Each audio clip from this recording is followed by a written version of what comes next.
Na terça-feira à noite, faltando 5 dias para eu dar a resposta definitiva sobre a diretoria de cardiologia do Hospital São Lucas, meu celular vibrou em cima da bancada do consultório enquanto eu terminava de revisar o último prontuário do dia. Era minha sogra, Dona Conceição. Atendi pensando que fosse alguma coisa com as crianças, porque ela às vezes buscava Mateus na escola, quando Rafael ficava até tarde no escritório. A voz dela, porém, não tinha aquela pressa de emergência. Tinha outra coisa. Tinha o peso de quem escolheu bem as palavras antes de discar. Fernanda, você pode vir jantar aqui amanhã à noite? Eu e o Rafael precisamos conversar com você sobre uma coisa importante. Eu e o Rafael. Ela tinha dito isso como se os dois fossem uma unidade separada de mim, como se eu fosse uma convidada no meu próprio casamento. Pode ser, Dona Conceição. O que houve? Amanhã a gente conversa com calma. São coisas que ficam melhores ditas pessoalmente. Desliguei e fiquei olhando para a tela por alguns segundos. 14 anos de casamento com Rafael me ensinaram a reconhecer o tom da mãe dele quando ela estava montando alguma coisa. Não era maldade, era estratégia. Dona Conceição sempre foi uma mulher que preferia o terreno preparado ao confronto direto. Naquela noite, enquanto Mateus fazia lição no quarto e Isabela discutia comigo sobre o horário de dormir, eu fiquei pensando no que poderia ser. A oferta do São Lucas tinha chegado 3 semanas antes. Diretora de cardiologia, cargo de chefia, salário 3 vezes maior do que eu ganhava agora, com estrutura para montar minha própria equipe. O hospital ficava em Campinas, a 90 minutos de São Paulo. Não era outra cidade, não era outro país. Eram 90 minutos de estrada. Rafael soube na mesma semana. Ficou quieto por 2 dias. No terceiro dia, disse que ia ser complicado por causa da rotina das crianças. Eu disse que a gente podia conversar sobre isso. Ele disse que ia pensar. E então parou de tocar no assunto, como Rafael sempre fazia quando não sabia o que querer. Na quarta-feira à noite, cheguei à casa de Dona Conceição às 19h30 como combinado. Quando ela abriu a porta, eu entendi imediatamente que não seria um jantar entre 3 pessoas. A sala estava cheia. Eram cunhados, tios, primos do Rafael, a irmã dele com o marido, a tia Marlene que eu só via no Natal, o primo Henrique que morava no interior e que eu nunca tinha entendido direito qual era o grau de parentesco. Contei discretamente enquanto tirava o casaco. 22 pessoas. Dona Conceição tinha reunido 22 pessoas da família sem me avisar. Rafael estava de costas para mim, conversando com o cunhado. Quando se virou, vi no rosto dele aquela expressão que eu conhecia, de alguém que participou de uma decisão que não sabe mais como justificar. O que é isso? Eu perguntei em voz baixa, chegando perto dele. Minha mãe achou melhor assim. Com todo mundo junto. Melhor para o quê? Ele abriu a boca, fechou. Você vai entender. Sentei à mesa com todo mundo. Dona Conceição serviu aquela macarronada que ela fazia para ocasiões especiais, a mesma que servia em aniversários e em primeiras comunhões. Havia vinho, havia pão de alho, havia risada. Por quase 1 hora foi uma reunião familiar comum, com aquelas conversas paralelas, com criança correndo entre as cadeiras, com alguém reclamando do trânsito. Então Dona Conceição bateu a colher de pau na lateral da panela, que estava sobre o fogão, e a sala foi ficando em silêncio gradualmente, da forma que as salas ficam quando alguém com autoridade decide que é hora. Eu chamei vocês porque a nossa família está diante de uma decisão importante. Ela ficou de pé entre a mesa e a cozinha, com aquela postura de diretora de escola que ela sempre teve. E decisão de família se toma com a família. Senti o estômago contrair. A Fernanda recebeu uma proposta de trabalho em Campinas. Ela disse o nome da cidade como quem diz o nome de um lugar perigoso. E a gente está aqui para conversar sobre o que isso significa para o Rafael, para o Mateus, para a Isabela, para todos nós. 22 pares de olhos se voltaram para mim. Tentei manter a respiração regular. Olhei para Rafael. Ele estava olhando para o prato. Dona Conceição, eu disse, com voz que eu precisei construir palavra por palavra, isso é uma conversa que eu e o Rafael estamos tendo em casa. E está indo muito bem essa conversa em casa? Ela inclinou levemente a cabeça. Porque o Rafael me contou que vocês mal tocaram no assunto em 3 semanas. Isso porque ele não quis tocar. Não é que eu não quis, Rafael disse. ainda sem me olhar. É que é complicado. O que é complicado? Perguntei. Sair de São Paulo. Mudar a rotina das crianças. Minha mãe fica com eles quando a gente precisa, ela está aqui do lado. Em Campinas fica longe. Campinas é 90 minutos. De carro, sem trânsito. Dona Conceição ergueu um dedo como quem pontua.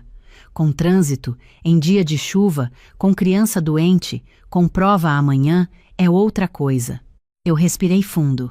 Dona Conceição, com o máximo de respeito, eu não entendo o que toda essa família tem a ver com uma decisão profissional minha. Ela não se sentou. Continuou de pé, como se a posição fosse importante. Tem a ver porque você não está solteira. Você tem marido, você tem filhos, você tem uma família que depende de uma estrutura. E quando uma peça dessa estrutura decide se mover para outra cidade, toda a estrutura balança. Eu não sou uma peça. Ninguém disse que você é uma peça. Você acabou de dizer isso. Silêncio. Alguém do outro lado da mesa pigarreou. Foi então que a tia Marlene, que eu jurava que não me conhecia bem o suficiente para ter opinião sobre a minha vida, abriu a boca. Fernanda, eu entendo que você é muito dedicada à carreira. Isso é admirável. Mas os filhos precisam de mãe por perto. A minha filha abriu mão de uma promoção quando os meninos eram pequenos e hoje ela agradece todos os dias. Eu olhei para ela. Meus filhos têm 17 e 14 anos. Adolescente precisa mais ainda. A tia Marlene falou com aquela convicção de quem nunca precisou abrir mão de nada.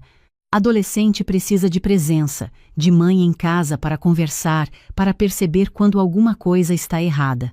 Eu vou estar em Campinas de segunda a sexta. Nos fins de semana, estou em São Paulo. Ou eles vêm comigo. Essa logística é possível. Rafael se mexeu na cadeira. É possível no papel. Ele finalmente me olhou. Na prática é diferente. Você sabe como são os fins de semana. Futebol do Mateus, aula de dança da Isabela, uma coisa ou outra sempre aparece. Então você vai aos jogos e eu vejo a dança. Fernanda. Rafael. Ele passou a mão pelo rosto. Eu queria que você ficasse, ele disse. Eu precisava que ele dissesse isso com os próprios olhos, e pela primeira vez em 3 semanas ele estava me olhando. Eu queria que você ficasse aqui, que a gente continuasse como está, que você encontrasse uma oportunidade boa aqui em São Paulo. Não existe oportunidade igual aqui agora. Você sabe disso. Pode aparecer. Posso esperar outro ano? 2 anos? 10 anos? Quanto tempo você acha razoável eu esperar por uma oportunidade que pode não aparecer enquanto deixo essa passar? O primo Henrique, do interior, que eu tinha visto talvez 4 vezes na vida, decidiu que era o momento de contribuir. Eu entendo os 2 lados. Ele se inclinou para a frente com aquele jeito de quem acha que está mediando. Mas tem uma coisa prática aqui. Se o Rafael tivesse recebido essa proposta, estava todo mundo aqui comemorando, não estava? O silêncio que se seguiu foi diferente de todos os silêncios da noite. Eu olhei para o primo Henrique. Ele estava olhando para a mesa, como se ele próprio não tivesse esperado que a frase saísse tão clara. Mas o Rafael não recebeu, disse a cunhada do outro lado da mesa, com uma voz que tentava ser leve. Então, é outra situação. Por que é outra situação? Perguntei. Explica para mim. Porque o Rafael é o homem da casa. Eu coloquei o garfo no prato. Devagar, sem barulho, com todo o cuidado do mundo. O que isso significa exatamente? A cunhada ficou vermelha. Eu só quis dizer que é diferente quando é a mulher. Por quê? Fernanda, Dona Conceição interveio. A gente não está aqui para debate feminista. A gente está aqui porque se importa com a família. Eu me importo com a minha família. Me importo tanto que trabalhei 15 anos para ter a carreira que tenho, que paguei metade da casa, que fui ao pronto-socorro às 3 da manhã com o Mateus quando o Rafael estava em viagem de trabalho, que nunca pedi para ninguém segurar nada da minha parte. E agora que chegou uma oportunidade que eu construí cada detalhe para merecer, a família está reunida para me convencer a dizer não. Ninguém está te convencendo. Dona Conceição escolheu a palavra como quem afia uma faca. Estamos conversando. 22 pessoas não é uma conversa, é uma audiência. Ela endireitou os ombros. Fernanda, você está sendo dramática. Eu me levantei. Obrigada pelo jantar, Dona Conceição. Você vai embora assim? Vou. porque essa reunião não deveria ter acontecido, e o fato de que aconteceu me diz muito mais sobre o meu casamento do que qualquer coisa que foi dita aqui esta noite. Rafael se levantou junto. Fernanda, fica. Para quê? Pra gente conversar. Conversamos em casa. Ele ficou em pé ao lado da cadeira, com aquela expressão de homem que não sabe para qual lado andar, 21 pares de olhos assistindo. Saí. No carro, com as mãos no volante, esperei o coração desacelerar antes de ligar o motor. Ficou quieto lá fora por alguns minutos. Então o celular vibrou. Era Rafael. Não atendi. Dirigi de volta para casa em silêncio. Quando cheguei, Mateus estava no sofá assistindo série com o volume baixo. Isabela já estava dormindo. Mãe, você foi jantar na vovó? Ele abaixou o celular. Fui. Eu, papai. Ficou lá ainda. Mateus me olhou com aqueles olhos de 17 anos que às vezes tinham a profundidade de uma pessoa mais velha. Tá tudo bem? Vai ficar, eu disse.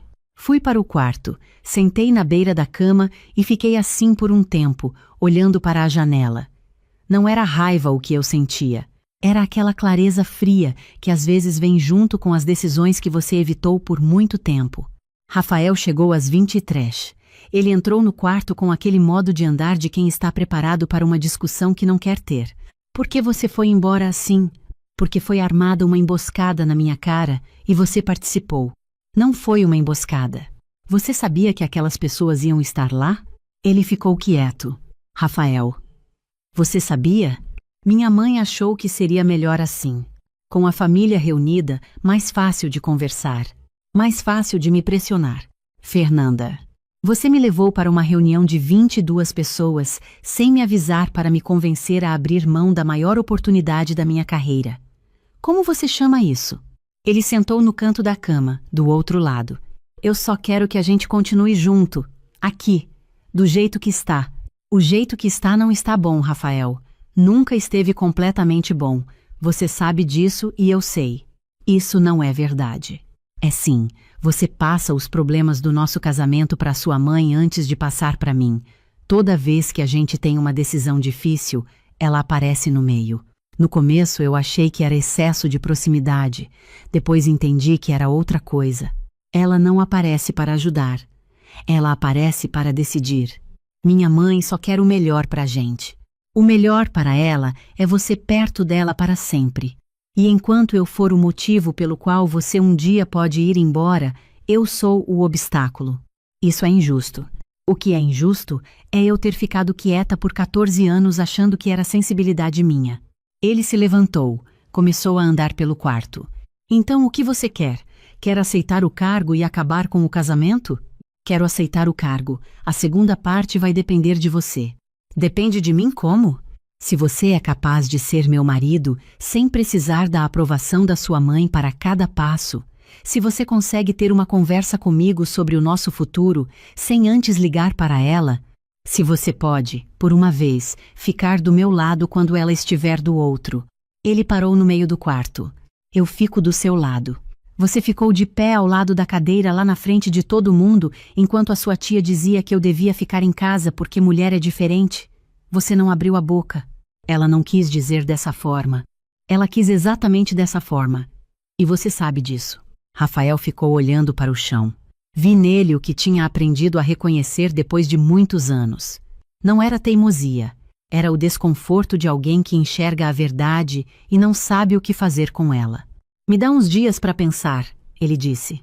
Você tem os mesmos 5 dias que eu tenho para responder o São Lucas. Na quinta de manhã, acordei cedo. Mateus ainda dormia, Isabela também. Fiz café e sentei à mesa da cozinha com o caderno onde eu sempre escrevi quando precisava ordenar as coisas. Escrevi 2 listas. Uma com o que eu precisava resolver na vida profissional, datas, documentos, a resposta para o São Lucas. A outra com o que precisava resolver na vida pessoal, que naquela manhã era uma lista mais curta, mas muito mais pesada. Ligar para a Patrícia estava nas 2. Ela atendeu no segundo toque, como sempre. Você ouviu o que aconteceu ontem? Eu estava esperando você ligar. Rafael me mandou mensagem hoje cedo dizendo que você foi embora no meio do jantar. Ele te mandou mensagem? Para me pedir para conversar com você. Para te acalmar. Respirei fundo. Pat, me indica um advogado de família. Silêncio. Fernanda. O da separação da sua irmã. Você tem o contato? Você tem certeza que não é por causa de toda a pressão dessa semana? Não é por causa dessa semana. É por causa de 14 anos de casamento, onde eu nunca fui a primeira consulta do meu marido. É por causa de uma sogra que entende o filho dela como extensão da própria casa e de um marido que nunca aprendeu o que não é.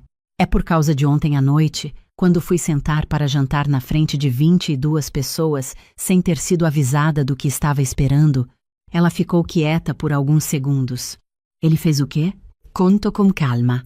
Me manda o contato. Mandando agora. Fernanda, você vai ficar bem? Já estou melhor do que estava ontem. Isso eu sei.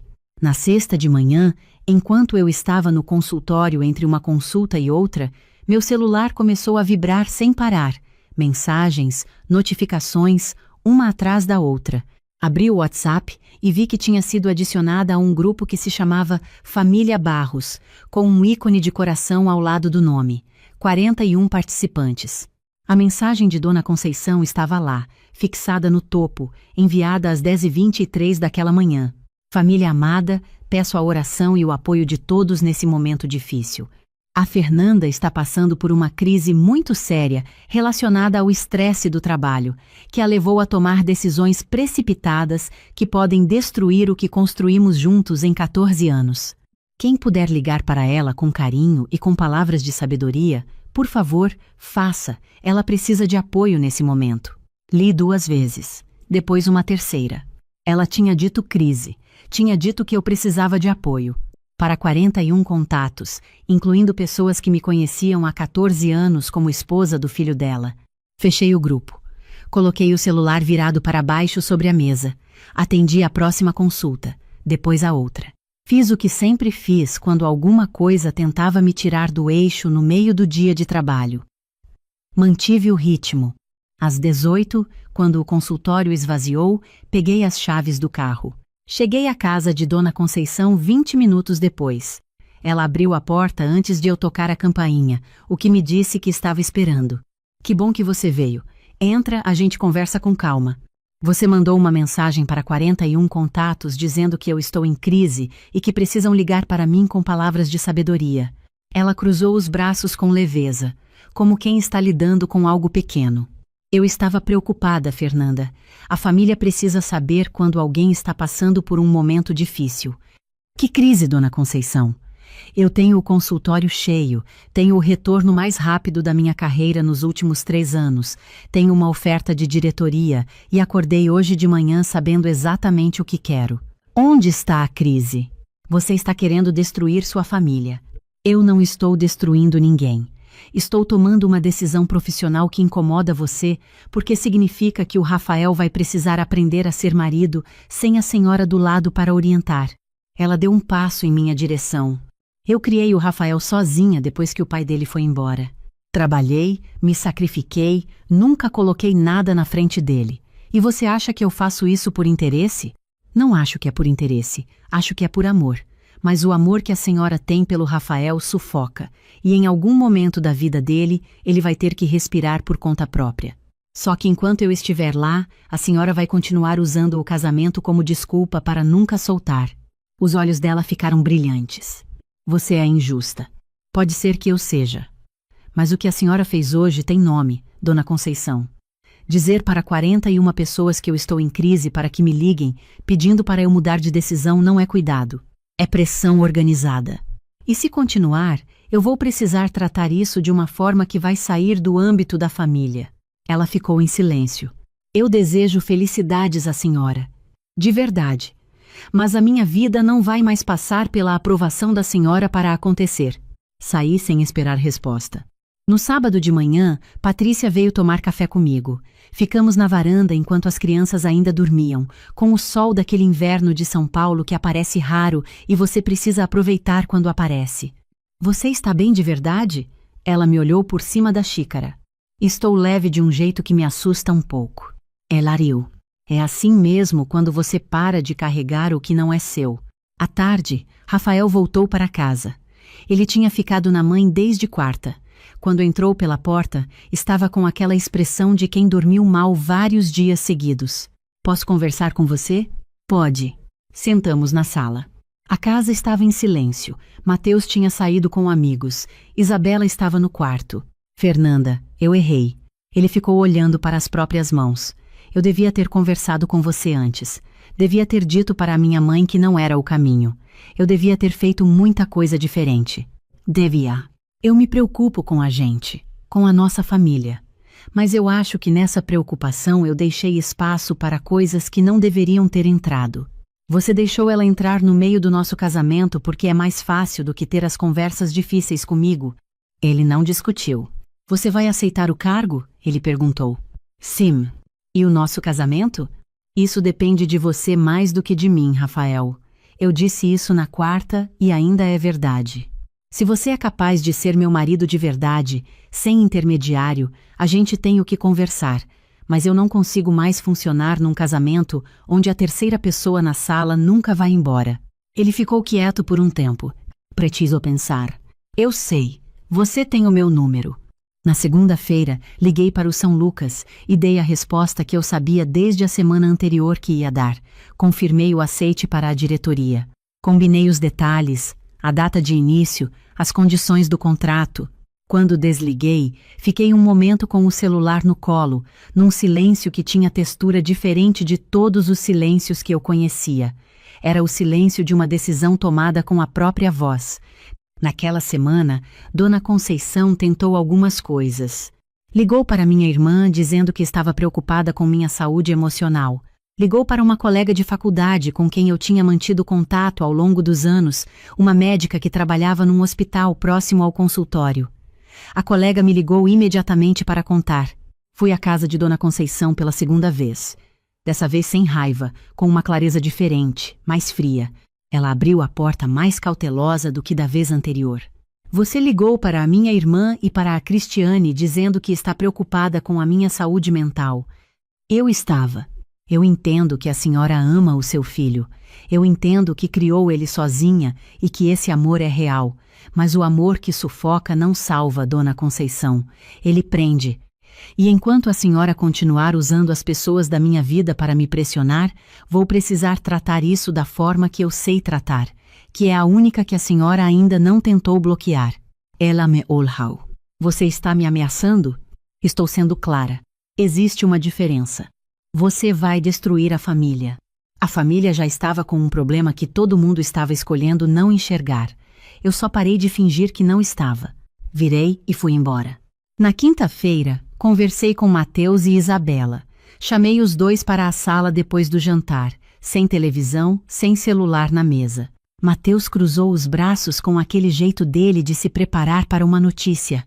Isabela ficou com os pés dobrados debaixo de si no sofá. Preciso contar uma coisa importante para vocês. Isabela imediatamente ficou com os olhos cheios d'água.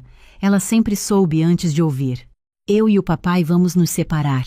Por causa do emprego? Mateus perguntou, sem rodeios. Por causa de muitas coisas que foram se acumulando. O emprego foi o espelho onde eu enxerguei tudo de uma vez. E a vovó? Isabela limpou o olho com a manga da blusa. A vovó é uma parte disso, sim, mas o que importa é que tanto eu quanto o papai vamos continuar sendo seus pais todos os dias. Isso não muda.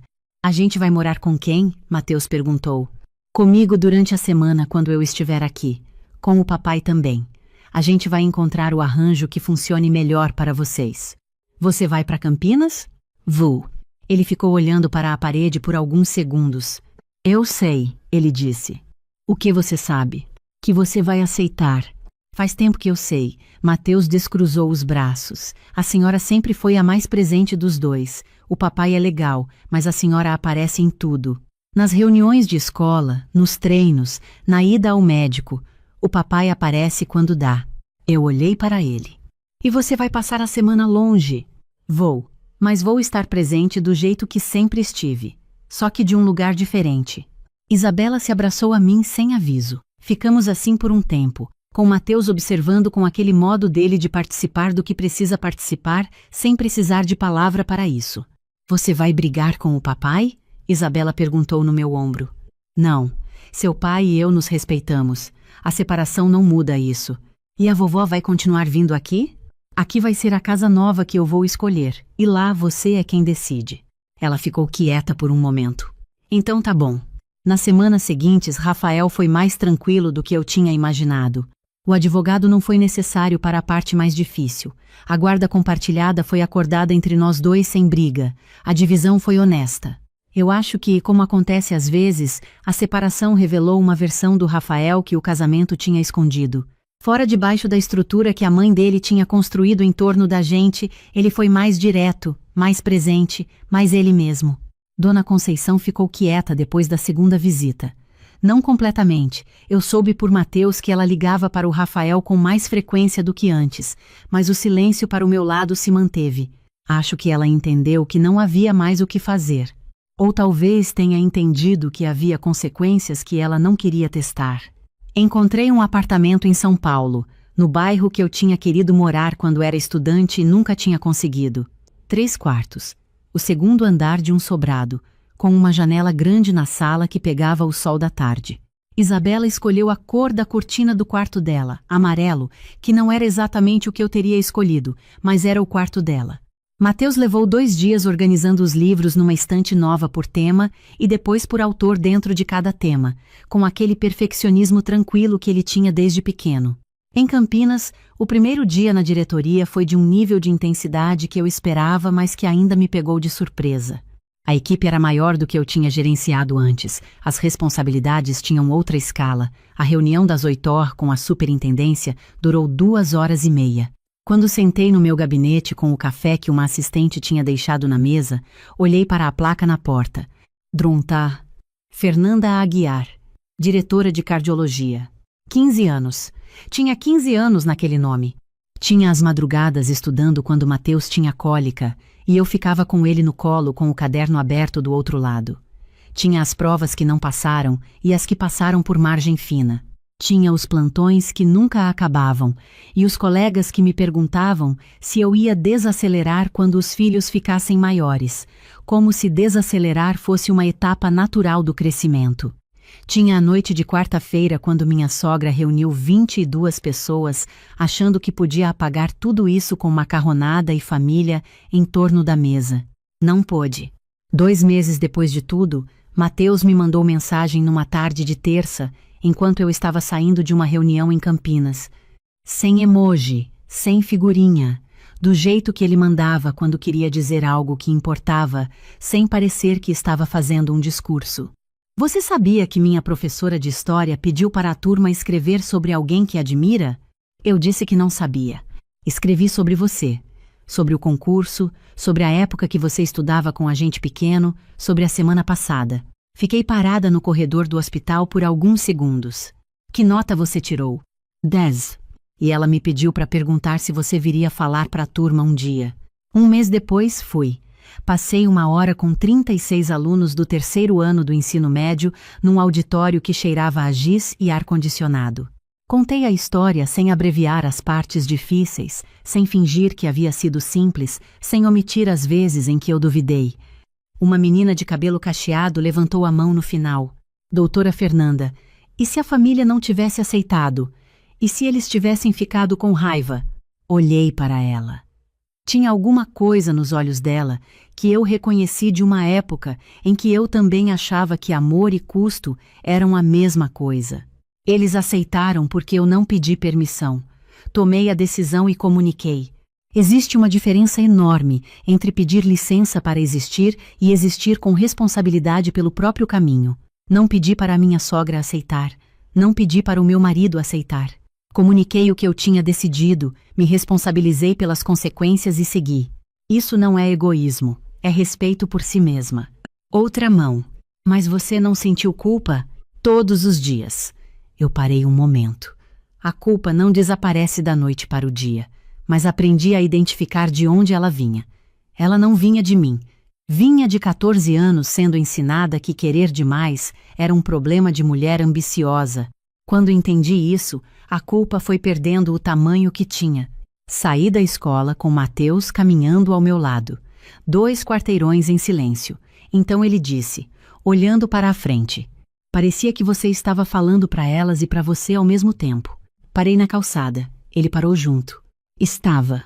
Ele acenou com a cabeça, como quem confirma alguma coisa que já sabia. Numa sexta à noite, 4 meses depois de tudo, Isabela estava fazendo lição na mesa da sala enquanto eu preparava o jantar. Ela tinha esse hábito de fazer perguntas do nada, sem conexão, sem preparar o terreno. Mãe, quando você tinha a minha idade, você sabia o que queria ser?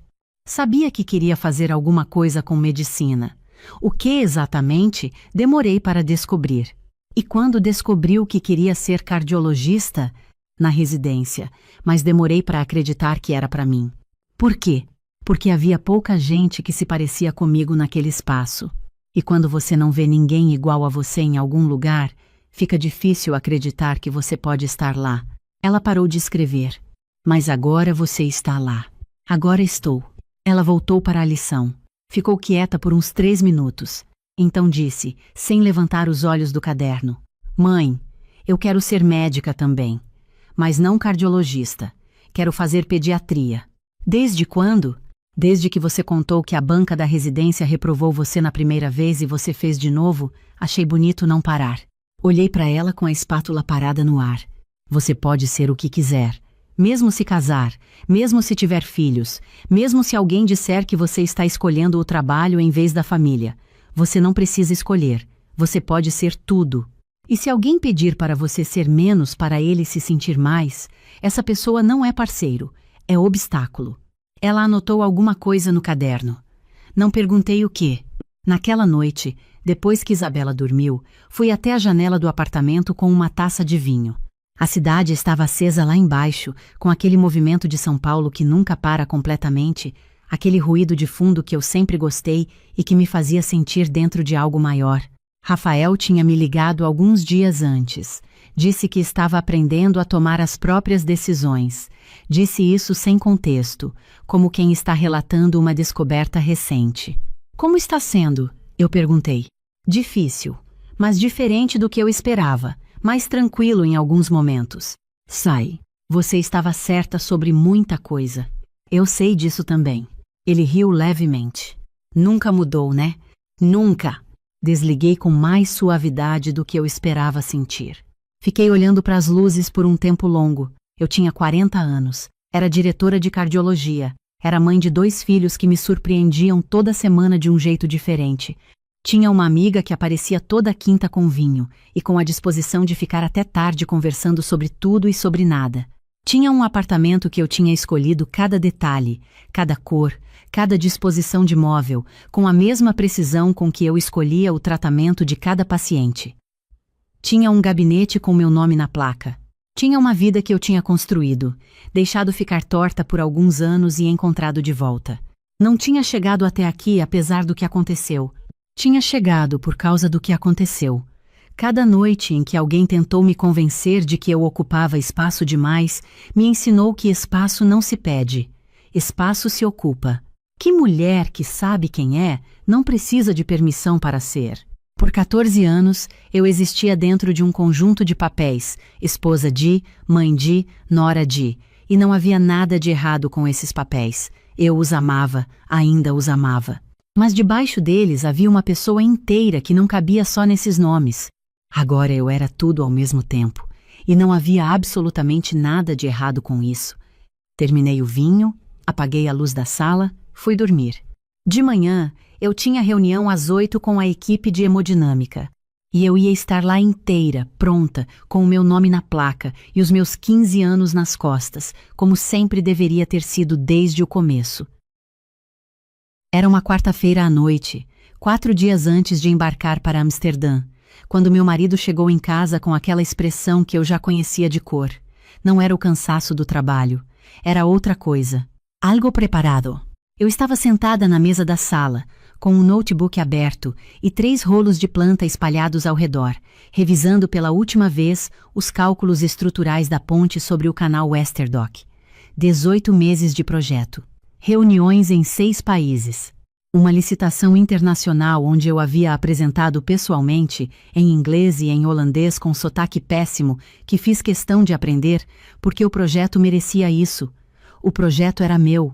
A viagem era minha. A conquista era minha. Meu marido pendurou o casaco na cadeira sem dizer nada. Depois virou para mim com aquela voz que usava quando queria parecer que estava me protegendo. Minha mãe está do lado de fora. Ela precisa conversar com a gente. A gente. Esse pronome caiu em mim como água fria. Antes que eu pudesse responder, a porta se abriu. Minha sogra entrou com a chave que meu marido havia dado a ela no 2º ano de casamento, sem me perguntar. Quando eu me queixei, ele disse que ela era a mãe dele, que eu estava exagerando, que era só uma chave. Eu tinha engolido. Na época tinha 31 anos, um bebê no colo e achava que engolir era o mesmo que manter a paz. Dona Helena entrou com uma pasta azul debaixo do braço. Uma pasta organizadora, do tipo que se usa para guardar documentos importantes. Ela se sentou na poltrona ao lado da televisão, a mesma que ela chamava de a minha toda vez que vinha, como se a sala fosse uma extensão da casa dela. Beatriz, filha, podemos conversar como família? Ela me chamava de filha quando queria alguma coisa. Fechei o notebook, olhei para meu marido. Ele estava de pé perto da janela, de costas para mim, fingindo olhar para a rua. O mesmo homem que 2 anos atrás havia chorado junto comigo quando o resultado da licitação chegou por e-mail às 11 da noite. O mesmo que disse que eu merecia, que estava orgulhoso, que não acreditava que a mulher dele havia vencido uma concorrência europeia. Esse mesmo homem estava agora de costas, sem conseguir me olhar nos olhos. O que, Dona Helena? Ela abriu a pasta, retirou um documento impresso em papel grosso, organizado em parágrafos com margem, como se alguém tivesse formatado com cuidado, e colocou na mesa na minha frente. Eu li o cabeçalho. Posicionamento familiar sobre a situação de Beatriz. Posicionamento familiar. Levei um segundo para entender o que estava lendo. Não era carta, não era bilhete, era um documento com 4 parágrafos e 6 assinaturas. Meu marido assinou. A sogra assinou com letra grande e redonda. O cunhado Bruno, que eu mal conhecia. A cunhada Patrícia, que uma vez me disse que eu era um exemplo de mulher. O tio de meu marido, seu Norberto, que aparecia no Natal e no aniversário dele, e uma prima chamada Celeste que eu havia visto 3 vezes na vida. Todos assinaram. O documento dizia que a mudança para Amsterdã representava um risco para a estabilidade emocional dos filhos, que meu marido havia demonstrado sinais de sofrimento com minhas ausências frequentes, que como família eles entendiam que a decisão mais madura seria delegar a execução presencial do projeto a outro profissional da minha equipe, preservando minha autoria intelectual, mas priorizando a presença no lar, preservando minha autoria intelectual. Eles haviam escrito isso como se estivessem me fazendo um favor. Me levantei devagar. Fui à cozinha, peguei um copo e bebi água. Precisava de 10 segundos para não dizer em voz alta o que estava pensando.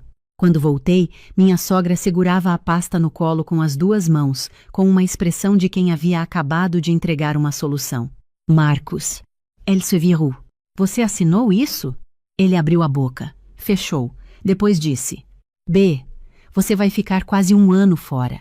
Júlia está na fase mais difícil. Está com 14 anos. Ela precisa de você em casa. Gabriel vai prestar vestibular ano que vem. Gabriel tem 17 anos, Marcos. Ele não é um bebê. Não é sobre isso, minha sogra adiantou antes que ele pudesse responder. É sobre escolha, Beatriz. Sobre o que uma mãe coloca em primeiro lugar. Eu olhei para ela. Olhei para aquela mulher que havia entrado na minha casa com uma chave que eu nunca dei, com um documento que eu nunca pedi, com assinaturas de pessoas que mal me conheciam, e me disse o que uma mãe coloca em primeiro lugar. Eu construí esse projeto durante 18 meses, Dona Helena. Passei fins de semana inteiros aqui nessa mesa, enquanto meu marido dormia. Mandei minha filha para a casa da minha mãe em 4 finais de semana seguidos, porque precisava de silêncio para trabalhar. E agora a senhora vem aqui com um documento assinado pela prima Celeste me dizer o que colocar em primeiro lugar? Ela cruzou os braços. Você está sendo agressiva. Estou sendo precisa. São coisas diferentes. Marcos me disse que você anda muito difícil em casa, que está estressada, que não conversa direito com ele. Olhei para meu marido. Você disse isso para ela? Ele abriu a boca de novo. O mesmo gesto, a mesma pausa. Eu disse que você estava estressada com o projeto e que às vezes você ficava intensa. E ela transformou isso em um documento de 4 parágrafos com 6 assinaturas. Ele não respondeu. Peguei o documento, dobrei com cuidado, coloquei de volta dentro da pasta e devolvi para minha sogra. Ouvi tudo. Vou pensar. Podem ir. Dona Helena relaxou os ombros. Sorriu com aquele sorriso de quem acredita que convenceu. Eu sabia que você ia entender. No fundo, você é uma mulher sensata, Beatriz. A família sempre vem primeiro. Boa noite, Dona Helena. Eles foram. Meu marido saiu atrás da mãe dele sem olhar para mim, sem dizer uma palavra a mais. A porta se fechou. Fiquei parada na sala por uns 5 minutos, olhando para o notebook fechado, para os rolos de planta, para o copo de água que havia deixado na mesinha. Então peguei o celular e liguei para minha amiga Renata. Ela atendeu no segundo toque, porque era Renata e ela sempre atendia quando eu ligava à noite. A gente se conhecia desde os 22 anos, desde a faculdade de engenharia, quando a gente era as 2 únicas mulheres da turma que não abaixavam a cabeça nas aulas do professor Meirelles. Ana, o que foi? Renata, você ainda tem o contato da advogada que fez seu divórcio? Silêncio longo. Beatriz, preciso do nome do escritório. Ela respirou fundo. Você tem certeza do que está fazendo? Não é por causa do documento. Não é nem pela viagem. É porque faz 13 anos que eu me sinto hóspede na minha própria vida. 13 anos pedindo licença para ter ambição. 13 anos competindo com uma sogra que trata o filho dela como propriedade e um marido que nunca, uma única vez, ficou do meu lado quando a mãe dele chegou. Renata ficou quieta alguns segundos. Depois disse: o escritório é Fonseca e Avelar. A advogada se chama Doutora Flávia Torres. Te mando o número agora. Obrigada. Você vai para Amsterdã? Vou. E vai ser incrível. Desliguei. Recebi o número, salvei o contato, abri o notebook e continuei revisando os cálculos estruturais da ponte meia-noite, porque eu ainda tinha trabalho a fazer e o projeto não esperava por ninguém. Na manhã seguinte, acordei antes de todo mundo. Preparei café, sentei na varanda e escrevi uma lista em branco no caderno que eu usava para rascunhos. Conta bancária separada, apartamento para alugar, conversa com os filhos, reunião com a doutora Flávia, viagem para Amsterdã. Não tinha ordem de prioridade, tudo era urgente.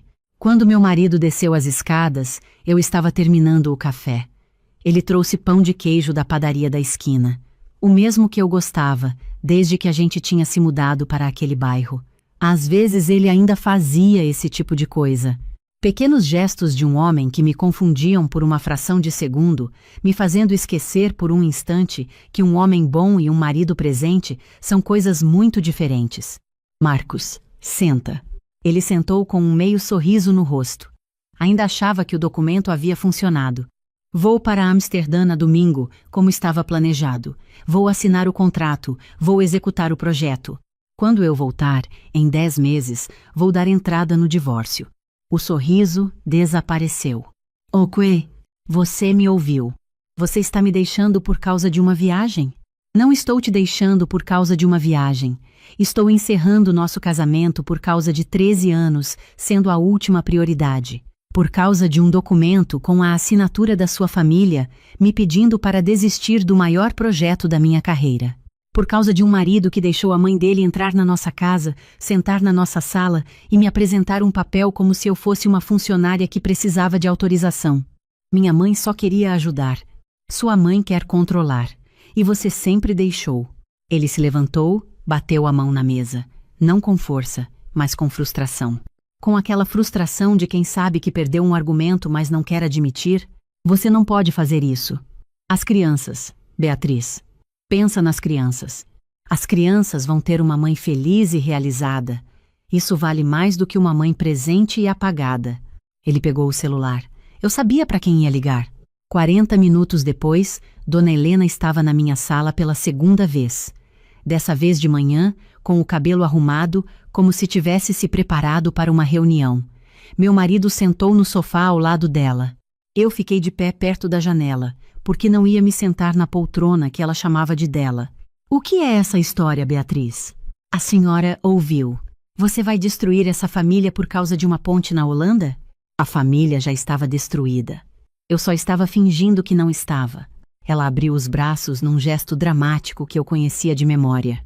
Meu filho te deu uma vida linda, casa, segurança, 2 filhos maravilhosos. Você não tem nenhuma gratidão? Eu ajudei a construir essa casa, dona Helena. Pago metade das contas desde que a gente casou. Nos primeiros 4 anos, trabalhei mais do que ele enquanto ele trocava de emprego. Gratidão por quê? Por ser esposa? Por ser mãe? Estou cansada de agradecer por coisas que me pertencem por direito. Meu marido corou. Beatriz, você está sendo grossa com minha mãe. Estou sendo honesta com sua mãe. São coisas diferentes. Dona Helena se levantou. Você vai se arrepender disso quando estiver sozinha num país frio, longe de tudo, sem marido, sem família, sem ninguém. Talvez. Mas vou estar sozinha porque escolhi estar, não porque a senhora escolheu por mim. Ela foi. Abriu a porta com força. Meu marido foi atrás dela, como sempre. No sábado de manhã fui buscar Júlia e Gabriel na casa da minha mãe, onde eles tinham dormido. Os 3 nos sentamos no quarto dos fundos, aquele com os almofadões velhos e o abajur amarelado que a minha mãe nunca quis trocar. Eu estava com o coração na mão. Filhos, preciso contar uma coisa para vocês. Júlia começou a chorar antes que eu terminasse a frase. Ela tinha 14 anos e já sabia o que estava por vir quando a mãe convocava uma conversa com aquela voz. Seu pai e eu vamos nos separar. Não foi culpa de nenhum de vocês. Nunca foi e nunca vai ser. Isso é entre adultos. Por causa da viagem? Gabriel perguntou. Ele tinha 17 anos e os olhos do pai, mas a calma da minha família. Respirei fundo. A viagem foi o gatilho, não a causa. A causa é que seu pai e eu nos perdemos no caminho. Às vezes isso acontece com adultos. Mas vocês continuam sendo filhos de 2 pais que amam vocês. Isso não muda. Júlia estava com a cabeça no meu ombro chorando baixinho. Gabriel ficou quieto por um momento. Depois perguntou: Mãe, essa ponte que você vai construir, como é o lugar? O canal Westerdock, em Amsterdã. Fica num bairro antigo com armazéns históricos nas 2 margens. A ponte vai conectar uma ilha que ficou isolada do centro quando reformaram o porto. Ele assentiu devagar. Eu pesquisei. Depois que você venceu a licitação, fui atrás de tudo que tinha. Vi fotos do canal, da arquitetura ao redor, da cor da água no inverno. Não sabia disso. Você vai ficar incrível lá, mãe. Já é incrível aqui, mas vai ser incrível lá também. Chorei. Não foi o choro de quem está se quebrando. Foi o choro de quem carregou peso demais por tempo demais e finalmente podia largar. Fiquei ali com os 2, sentindo o cheiro do cabelo deles, ouvindo a chuva que começou lá fora. Na segunda-feira seguinte, a doutora Flávia Torres me recebeu no escritório dela no 10º andar de um edifício no Itaim. Ela era pequena, cabelo curto, com a energia de quem já ouviu 1000 histórias como a minha e tratou todas com a mesma seriedade. Contei tudo. O documento, as assinaturas, os 13 anos, o marido que nunca ficou do meu lado quando a mãe dele chegou. Ela anotou. Fez perguntas práticas, valores, bens, guarda dos filhos. No final disse: a guarda compartilhada vai ser a parte mais simples. A divisão dos bens vai ter detalhes, mas é resolvível. Quanto tempo você tem antes de viajar? 5 dias. Dá. Assina aqui. Assinei sem tremer. Quando saí do escritório, liguei para a Renata. Protocolado, eu disse. Ela gritou tanto que tive que afastar o telefone do ouvido. Você é louca e eu te amo. A gente se encontrou para almoçar. Renata pediu uma taça de espumante mesmo sendo segunda-feira ao meio-dia, porque ela disse que certas coisas mereciam um brinde e o dia da semana era um detalhe irrelevante diante de uma mulher que finalmente havia escolhido a si mesma. Brindamos ao canal Westerdock. Brindamos a Amsterdã. Brindamos aos 40 anos que eu estava prestes a completar de um jeito completamente diferente do que eu tinha imaginado. Na quinta-feira, 2 dias antes de embarcar, o telefone tocou às 8h30 da manhã. Era o número do escritório. Minha assistente, Camille. Beatriz, você tem 1 minuto? É sobre uma ligação que a gente recebeu ontem à tarde.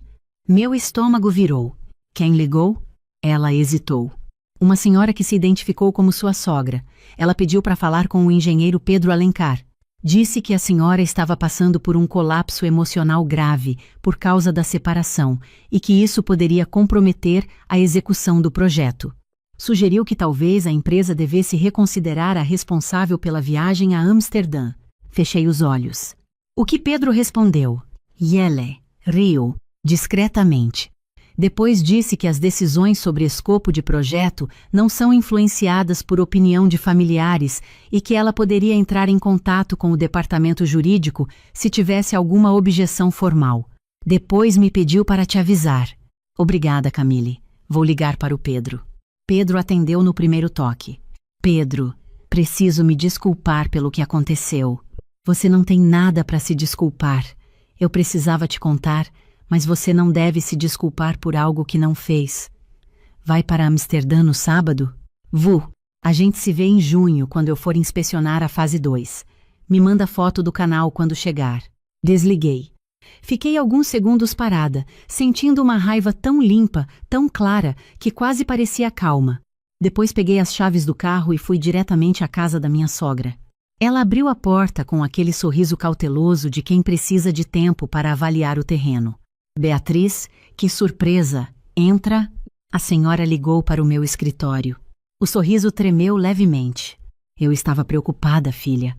Achei que eles precisavam saber da sua situação. A senhora tentou me fazer perder o projeto. Ligou para o meu sócio e disse que eu estava em colapso emocional. Não foi isso. Eu só. Foi exatamente isso, dona Helena. A senhora ligou para o meu trabalho e tentou convencer o meu parceiro de projeto de que eu não estava em condições de cumprir minha função. Por que prefere me ver destruída profissionalmente a me ver livre? Ela ficou vermelha. Você está exagerando. Estou sendo precisa. E vou ser precisa mais uma vez. Meu sócio não entrou com nenhuma ação porque é um homem gentil. Eu não sou esse tipo de pessoa.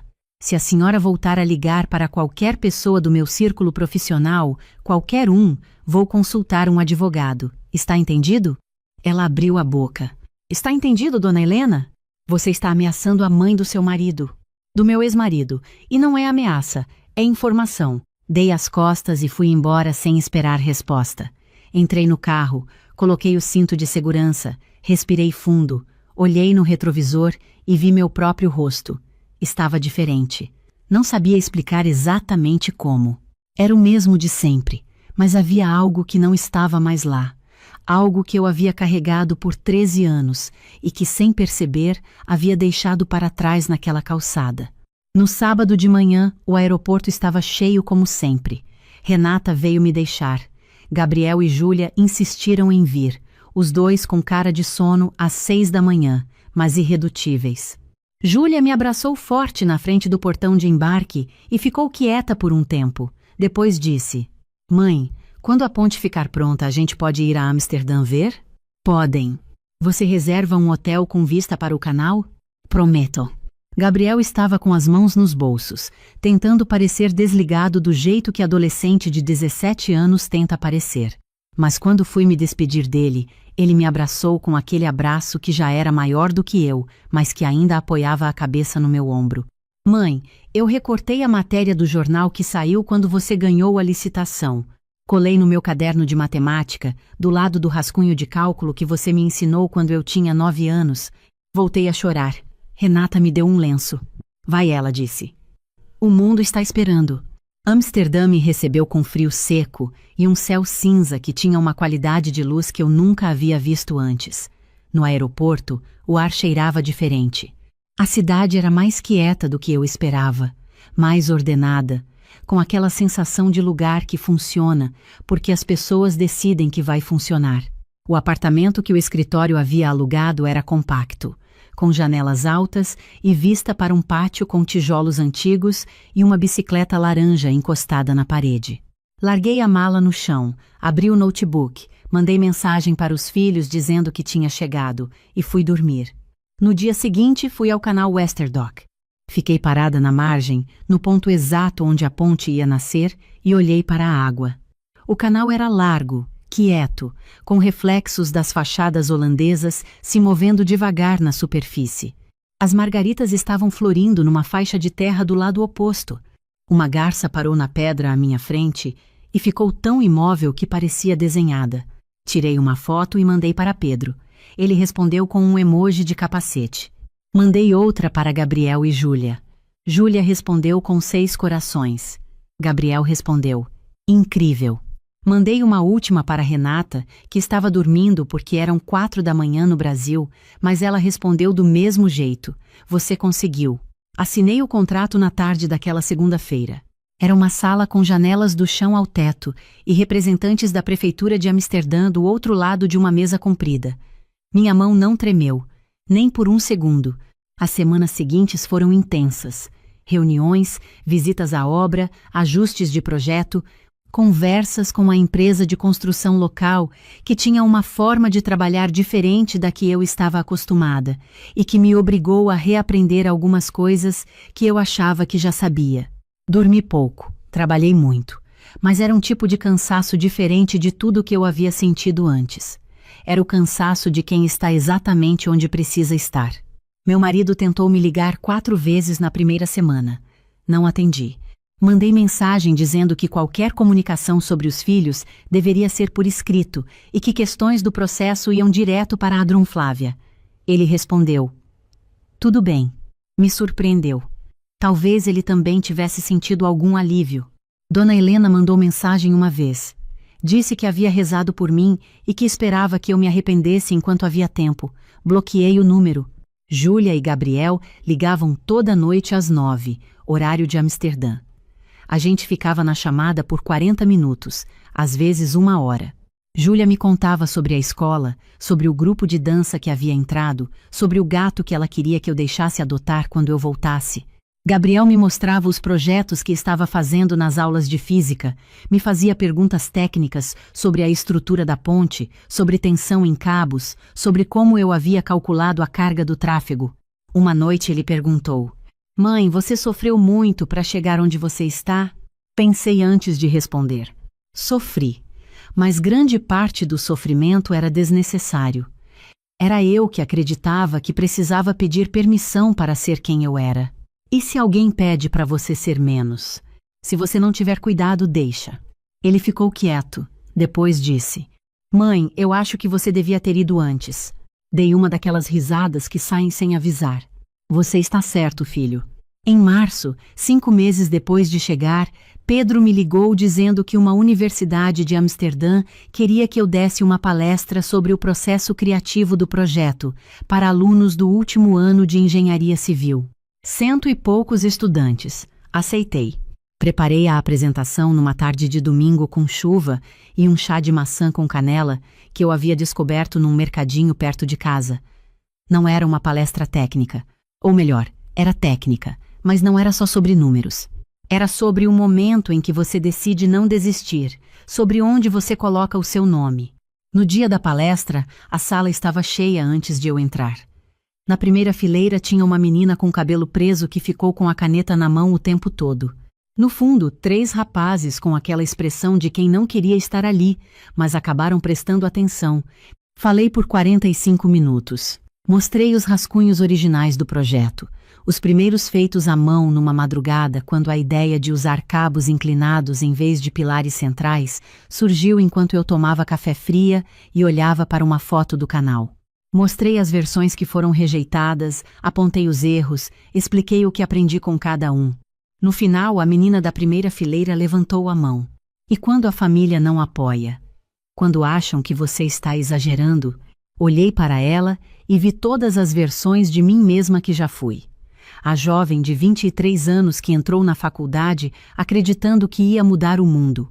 A mulher de 30 que começou a se encolher para caber no espaço que os outros deixavam para ela. Quando as pessoas que você ama não te apoiam, dói, eu disse. Mas há uma diferença importante entre não apoiar e sabotar. A falta de apoio pode vir do medo deles, da insegurança, da falta de referência. O sabotador é uma escolha. E quando alguém escolhe te sabotar, essa pessoa está dizendo algo sobre ela, não sobre você, nem sobre o seu projeto. A menina anotou. Outras pessoas também anotaram. Quem te ama de verdade celebra quando você brilha. Não te pede para apagar a luz porque está ofuscando a dela. Depois da palestra, 3 alunas me abordaram para perguntar sobre estágio no meu escritório. Anotei os nomes e os contatos. Ao sair, a menina da primeira fileira me esperou no corredor. Obrigada, ela disse. Minha mãe quer que eu volte para o interior depois de formada. Diz que lugar de engenheira é perto de casa. Fiquei quieta um segundo. Depois disse: manda para mim uma proposta de projeto bem feita. Tenho um escritório no Brasil que vai precisar de estagiários em setembro. Ela ficou olhando para mim com os olhos arregalados. De verdade? De verdade. Talento não tem endereço. Mas a engenharia precisa de espaço para construir. E você também precisa. Voltei para casa caminhando pela margem do canal com o vento de Amsterdã no rosto. Liguei para Renata. Contei a palestra. A menina da primeira fileira. A proposta de estágio. Renata ficou quieta um momento e depois disse: você está diferente. Estou. É uma coisa boa. É a melhor coisa. Em abril, recebi um e-mail de meu marido. Não era sobre os filhos, nem sobre o processo. Era curto, 3 parágrafos. Dizia que havia começado terapia, que estava entendendo coisas que levou tempo demais para entender, que não esperava nada com aquela mensagem, só queria que eu soubesse. Li 2 vezes. Respondi simplesmente: fico feliz por você. Não era ironia. Era real. Eu havia passado anos esperando que ele crescesse e havia desistido dessa espera bem antes de ter coragem de ir embora. Agora que eu tinha ido, a escolha era dele. Em maio, a ponte começou a tomar forma física. As fundações estavam assentadas. As primeiras vigas dos cabos inclinados estavam posicionadas. Fui à obra com o capacete branco que o responsável local me dera no primeiro dia e fiquei no meio do canteiro olhando para o esqueleto de concreto e aço que ainda não era nada, mas já era tudo. Tirei uma foto e mandei para os 2, sem legenda. Gabriel respondeu: quando ficar pronto, posso colocar meu nome nos agradecimentos? Júlia respondeu: posso escolher qual parte vai ser minha? Ri alto no meio da obra. O responsável local me olhou com uma expressão confusa. Não precisava explicar. No final de junho, faltando 3 semanas para voltar ao Brasil, recebi uma ligação de meu marido. Posso ligar? Pode. Minha mãe quer se desculpar com você. Fiz uma pausa.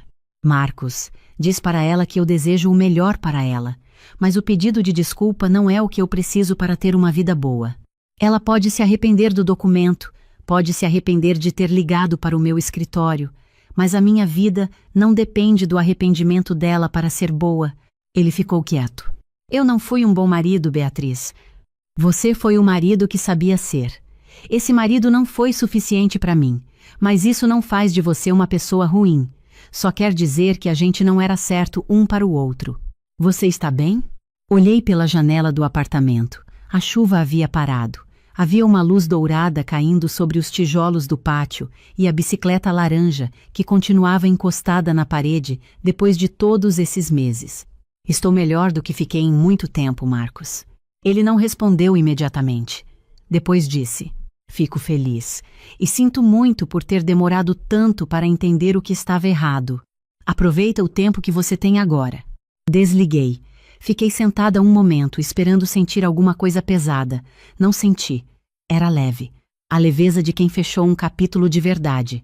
Voltei ao Brasil em julho com 2 malas, uma pasta cheia de rascunhos que havia feito aos finais de semana nas margens do canal e um bronzeado de quem passou meses num país com luz diferente. Gabriel e Júlia estavam no aeroporto com minha mãe. Os 3 com um cartaz escrito à mão que dizia "Chegou a engenheira", com um desenho torto de uma ponte que supostamente era o Westerdock. Júlia correu e se jogou em mim. Gabriel tentou ficar desligado, mas não conseguiu. Fiquei ali abraçada nos 2 por um tempo que não precisei contar. Vocês fizeram isso sozinhos? Júlia fez, Gabriel disse. Eu só dei a ideia da ponte. Ele desenhou a ponte, Júlia disse. Eu escrevi a letra. E eu tirei a foto, minha mãe disse lá de trás. Ri e abracei os 3 de novo. No carro, minha mãe estava no banco da frente e os filhos espremidos ao meu lado no banco de trás. Júlia com a cabeça no meu ombro. Gabriel com fone de ouvido, mas com uma mão tocando meu braço. Minha mãe me olhou pelo espelho retrovisor e disse apenas: Bem-vinda. Obrigada, mãe. Ela sorriu e voltou a olhar para a estrada.